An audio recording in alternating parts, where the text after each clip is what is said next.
Oh, take a look at this flyer. Does it seem incredibly offensive to you? If not, you're not in college.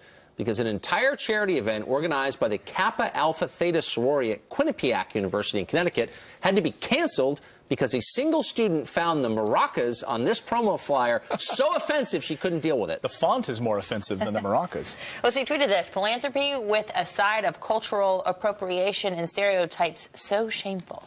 So is this going too far? Joining us, Katherine Timpf, reporter with the National Review. Katherine, nice to see you this morning. Good to see you, too. So the whole event canceled. One student outraged over maracas. Yes, absolutely. No nacho night. No nacho night. The whole event was canceled, and also all the sorority members had to take down all the pictures of the posters from their Facebook. God forbid someone goes on the internet, sees a maraca. What's offensive about maracas? They're fantastic musical instruments. Well, this student said, she's a Mexican student, and she said, this is my culture. You're appropriating my culture for this event.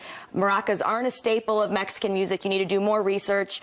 I really reject the idea that you need to make it a history lesson anytime there's going to be a taco somewhere. I mean, how far does she want to take this? Go into Mexican restaurants, no mariachi bands, ban it all, no pictures of mariachi bands. I mean, this is ridiculous. But, I mean, it's impossible to keep up with what the rules are because they change so much, and they're not really rules. They're more just impulses. Do they have time to study? They seem to be offended so much of the time. Right, that's what they're learning more than anything, really, is how to be offended, because this student herself was actually a foster kid a former foster kid who had been helped by this organization, the one who got offended.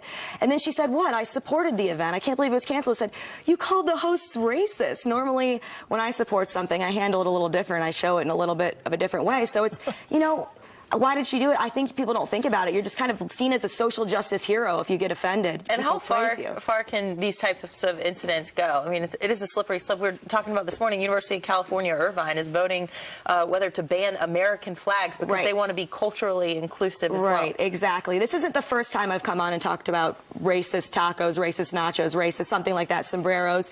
Pretty soon, the only party theme that's going to be allowed is party. Fundraiser theme will be fundraiser. You have to go by yourself for Halloween. I mean, we want to read the groveling apology from Kappa Alpha Theta, who's been clearly thoroughly intimidated. We'd like to express our most sincere apologies to anyone within the Quinnipiac campus and beyond into our community who may have been insulted by our scheduled Queso for Casa event. It was never our intent to hurt anyone, and our sisters have decided to cancel the event in its entirety, at which point they flagellated themselves. This is absolutely horrible. And most people say, what are these kids going to do in the real world? But you think about it, these kids are going to be the real world. What are we going to do when these kids are the real world? And this is the kind of thing that's seen as normal. If she wants to complain about something, she should go to Taco Bell and complain about a taco wrapped in another taco with cheese. Right. That's not Mexican culturally accurate. Who cares? It's fast food. Lighten up, America. Yeah. Oh, my gosh. gosh. We need to lighten up is the bottom line. Get Timpf. Great to see you. Great to see you, too. Gordita. Coming up here on the show, it was a rough week for Hillary Clinton and the State Department.